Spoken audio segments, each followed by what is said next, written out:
Hey guys, it's Thursday. I'm Lawrence Presman, the Prez co-founder of WagerTalk Media.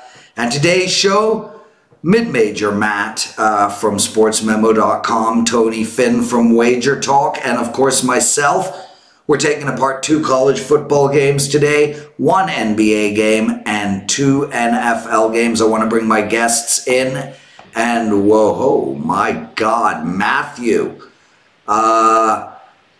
I'm hoping you're wearing that hat because it's Halloween, but hey, I can't put anything past you guys. So this is supposed to be one half of my costume, but the other half broke. I was supposed to be Netflix, and I had a giant basketball net with DVDs on me, and then the net broke, and then the DVDs fell, and this was supposed to be the chill part. So, like, you see, these are little icicles, so I was supposed to be Netflix and chill. Now I'm just chill. Tony, dressed up as a pedophile. Nicely done. Yeah, listen, I don't have to dress up for Halloween. I'm dressed up as an old man. Can't see anymore. Blah, blah, blah, Pretend to know something about football and basketball, baseball, and things like that. Guys, I just want to start the show by thanking everybody for taking advantage of my offer yesterday on my NHL 5% play. A ton of you guys joined me for that game. It was over the total in the Tampa Bay New Jersey Devils game. The ticket was cashed midway through the second period, and well, that's how it's supposed to go when you release a 5-star. I got another 5% play up for Monday in NFL. I'm on a 19-7 all sports run. I'm on a 9-2 football run, even though my college football play that goes tonight doesn't mention my 9-2 football run. I am on one. I'm rolling in everything. You guys can get $20 off of a week of my plays. Just go over to to WagerTalk.com and use the promo code Prez79. That's Prez79. Guys, let's get into it. Let's get straight to the North Carolina game. Matt, we'll go to you first. North Carolina -2.5 versus Virginia. A total of 47 on the board. What do you and your, what's the politically correct word? Female version of a Zorro hat think about this play? Well, wait. I found this hat in your closet, so therefore I don't know. But anyway, moving on. It's an interesting matchup tonight because Saturday, because last week I didn't like UVA. I thought it was a bad spot coming off the Duke game with North Carolina ahead of them. North Carolina, one of the oldest rivalries in college football. UVA is a very interesting team right now. Bryce Perkins is getting hit way too much. The defense is not making as many plays as they did, although their front seven is getting a ton of sacks. Their linebacking group is getting more sacks than a ton of teams in the FBS level. You look at North Carolina, they're a very hard team to figure out. A couple plays in some of their wins, and they lose. A couple plays in some of their losses, and they win. So they could be anywhere from 6-2, 2-6. They've got the young quarterback still who's been playing very well, the Howell kid. I think this is a good spot for UVA. Final road game of the year. I know they haven't played well on the road all season long, but I think they're the better team in this one, and I think that UVA is ripe here to get the upset. Tony, where are you going in this game, my friend? Well, I will tell you that I can't argue with what Matt just threw at us. Everything seems set up for exactly how he said it's going to play out. However, there's something about Mac Brown this season, this team, and for the most part, Mendenhall. I think his players have underperformed in the games that really matter this year. After a 4-0 start, I think both these teams are tied, Matt, if they're not 3-2 in conference play in ACC Atlantic. And I really I'm gonna back Mac in this game in North Carolina. And take it that way. I just really, something I can't explain, guys, is that I really feel like this North Carolina team has some kind of destiny. I know they're not national championship destiny, but I like them. He's Tony Finn from WagerTalk, Matt Joseph from Sports Memo, and Tony, I get it, man. I mean, we handicap so many games every day. Yeah. There are, and I speak to Ralph about this on the NFL presidential address. There are just times where you have a feeling you can't explain it. One of those times, for instance, for me, is the Redskins-Bills game, and also tonight's football game. I mean, I just feel like Arizona's going to cover tonight, and I have no reason why. And frankly, I think all the arguments are on the San Francisco side. It's just a feeling. So I fully get it. Guys, before we get into the Kansas State game, I want to just make mention of the shows that I do every week because, I want you guys to pay attention to all the other shows. My absolute... the show that is most important to me, period, is Puck Time. It's the all hockey show. Hockey's my favorite sport. I do that show every day, Monday to Friday. We have 2 guests on every day. Today's show has Dave Koken and Alex B. Smith on it. And it's because it's ice hockey, it's the show most dear to me. The best show that I do every week is Prime Time. I do that show with Joe Ranieri and Rob Vino. The reason it's the best show is it's one time a week. We do all 5 of the main primetime football games. And it's the show that I enjoy doing the most. It's where I can let my hair down and be more me. It's a very funny show. I think if you guys listen to it, you will laugh a ton. It's called Prime Time. And of course, my most viewed show is the College Football Betting Show, which I do every Tuesday with Dave Koken and Teddy Covers, and the NFL Presidential Address, which is done with Ralph Michaels, where we take apart every NFL game on the board.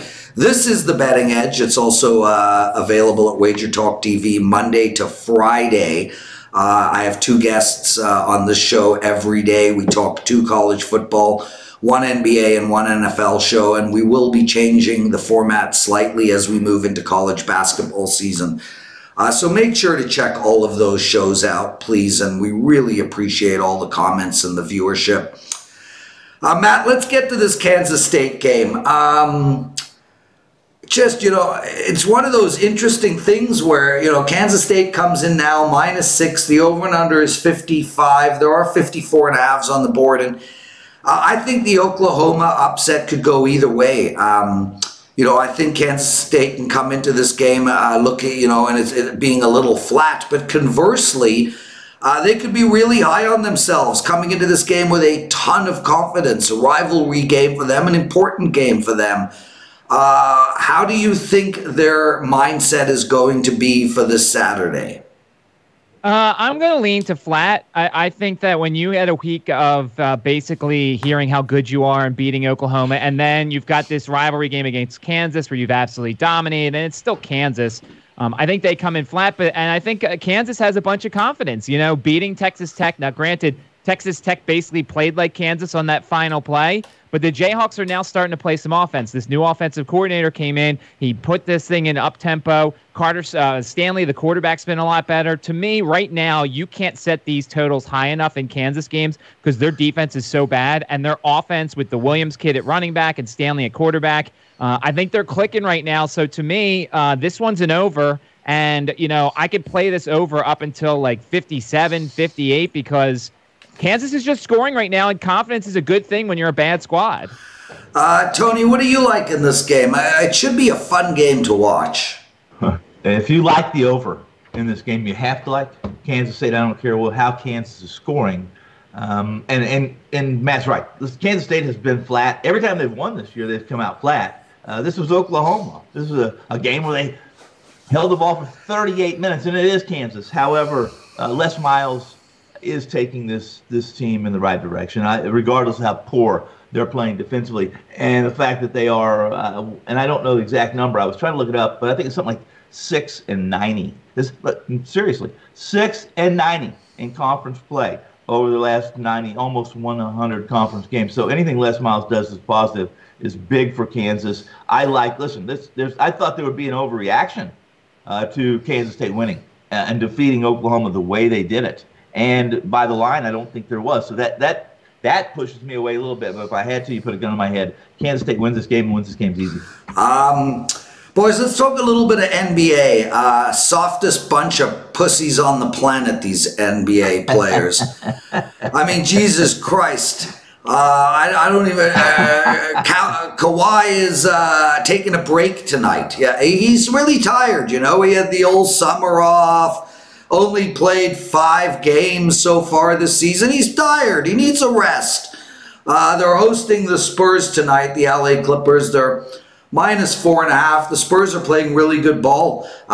Just beat Portland, Washington, and New York. Now, obviously, none of those three teams are in the upper echelon. LA Clippers are, but I don't know if they are without the biggest wimp in all of sports history. -4 for San Antonio. Somebody sounds bitter. What, Tony? Somebody sounds bitter. Well, you know what? In all seriousness, I understand about load management last year. Kawhi came off of an injured season. The team really didn't need him to play all of those games. I don't get it this year. The guy's healthy. He's ready to go. He did depart.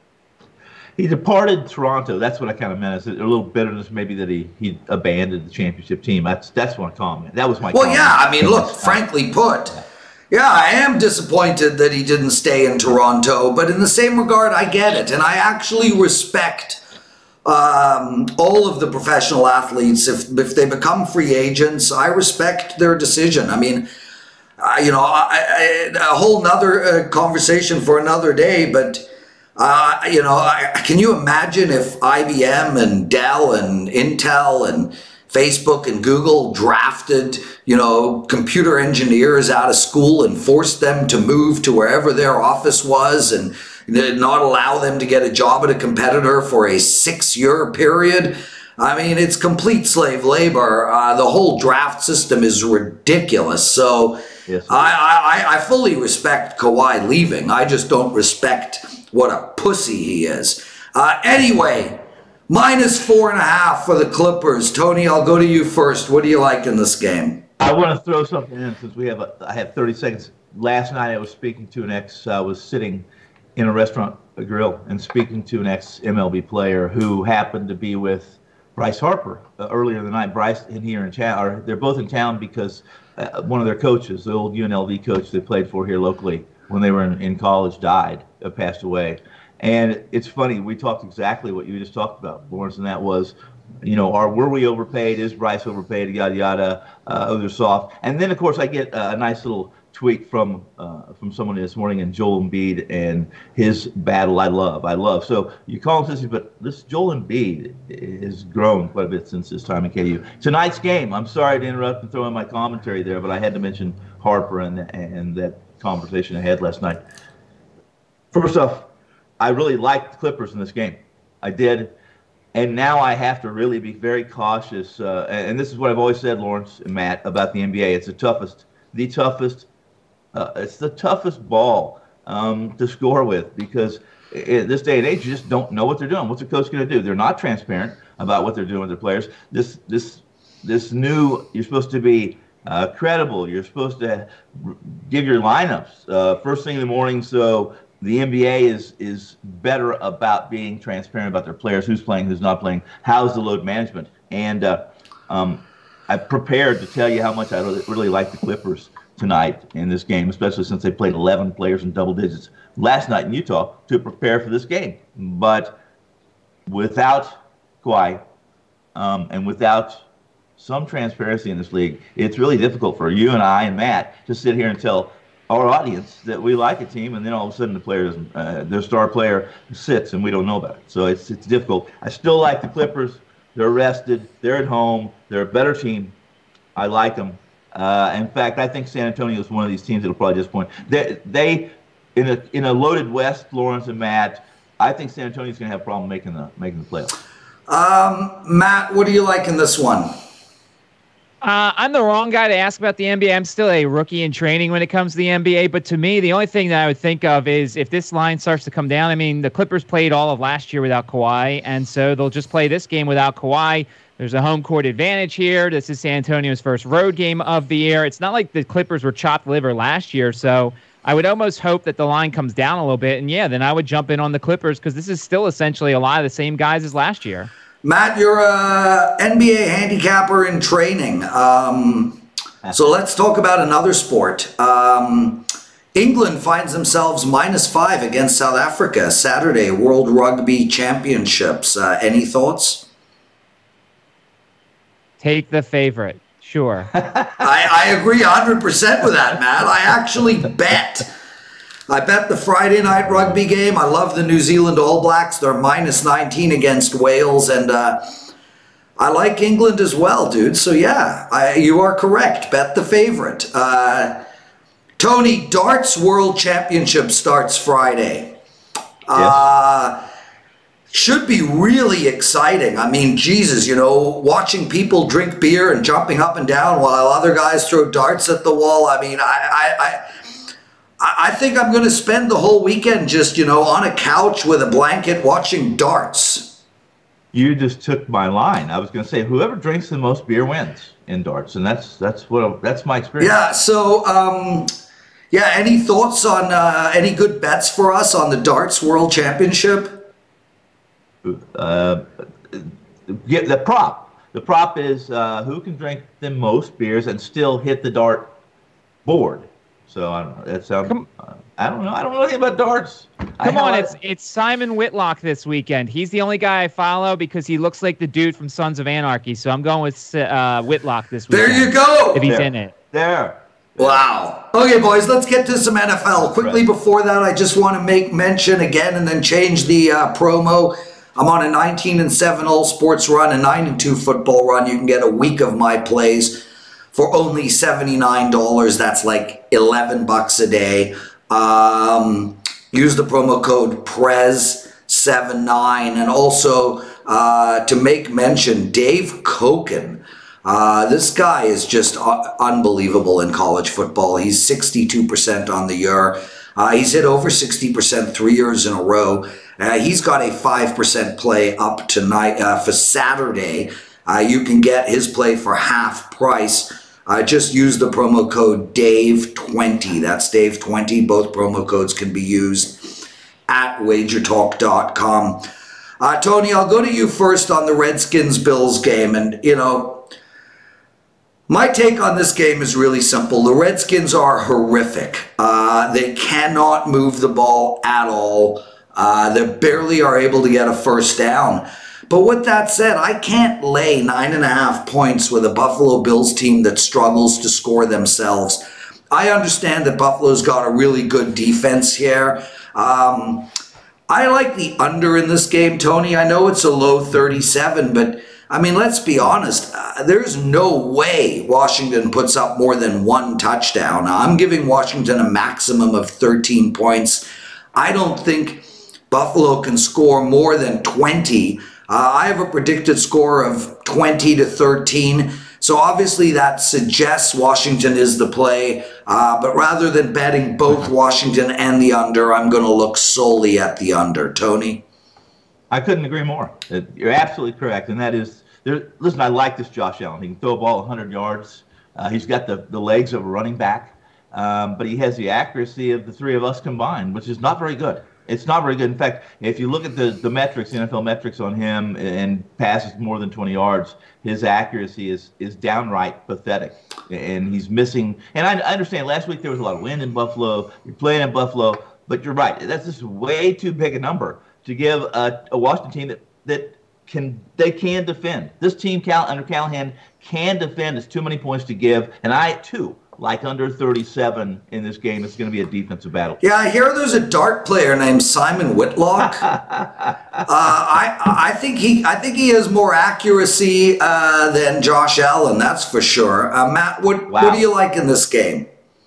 Well, it'll be interesting to see who goes for Washington under center. If it's Haskins, I think I lean more to the under because I think they'll use a limited playbook for the guy. If it's Case Keenum, who actually hasn't done much in practice the past 2 days, he may or may not be still in the concussion protocol, then I think I like the Redskins. You know, obviously they're not going to be able to score a ton, but what's telling me that the Bills are going to be able to do it? Like, I mean, you know, as you said, the Redskins front four is really good. They're, or front three, excuse me. And then they have some guys at linebacker that are really good. If Josh Norman plays, that's not a terrible wide receiver. Like, who do you have to worry about out wide?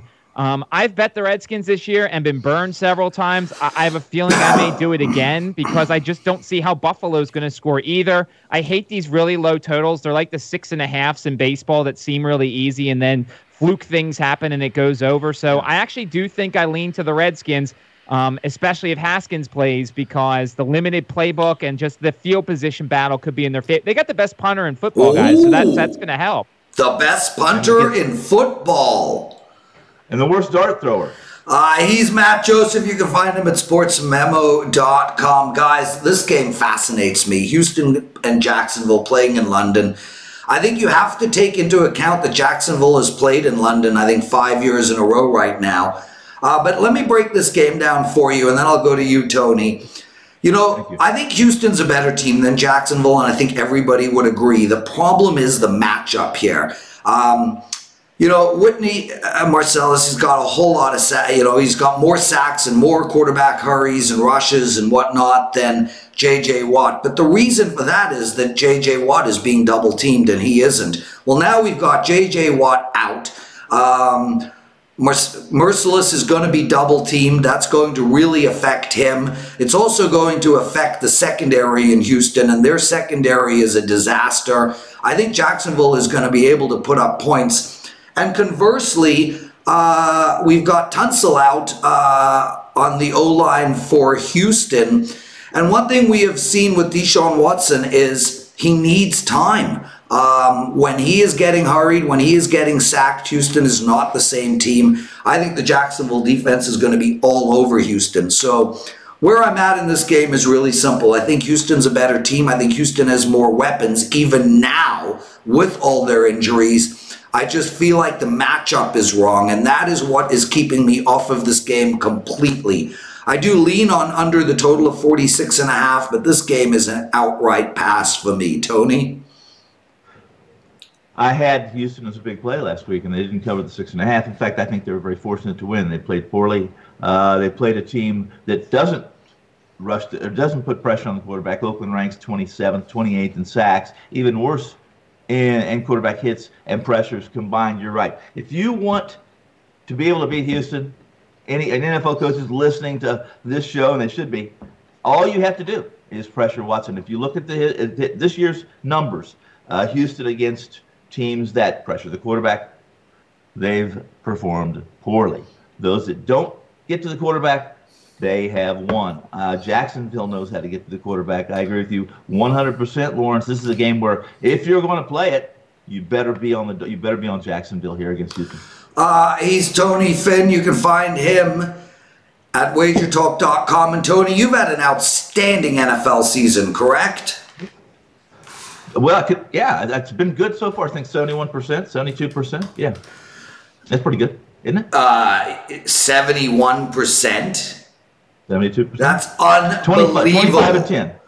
25 and 10 so far. Way to go, dude. Congratulations on an outstanding year in the NFL. Matt, what do you like in this play, buddy? So I agree with you guys. I think Houston's the better team. I think that's kind of baked into the line. I also noticed, if I remember correctly, Houston has not played in London yet. Their only international experience was they played in Mexico. And remember, we did this show a couple weeks ago, and I brought up the fact that when Chicago played Oakland, Oakland has done this before. Chicago had not. Now, whether that is on the field and everything like that, but like, this is all new stuff for Houston. They have to get their body clocks ready, and they have to get out there at a proper time and practice on the field, whereas Jacksonville continues to do this. I mean, I've been Minshew'd in the past. I don't know if I want to go against Gardner Minshew again, but you know, this is a short line for a reason, and I think that they're telling you they want you to take Houston because I think they have confidence in Jacksonville in this game, as they're somebody who has done this time and time again. He's Matt Joseph, Tony Finn with us. That's the Betting Edge with the Prez. Thank you guys so much for watching. I really appreciate it. Check out all the shows that I do. Also, make sure to watch Bet On It. Bet On It is a show. There's two of them. There's a college football bet on it and an NFL bet on it. Marco D'Angelo, Gianni the Greek, and Kelly. It's the most watched handicapping show on the internet by a long shot, and it's a fun show, easy listening, tons of great information, so to check that out. And tomorrow's Betting Edge, Marco D'Angelo and Jeff from Oskeim Sports. Gentlemen, it is with great pleasure that I say goodbye. All my shows are in the bag today. I'm going to eat lunch. The honor was mine, or yours. Happy Halloween.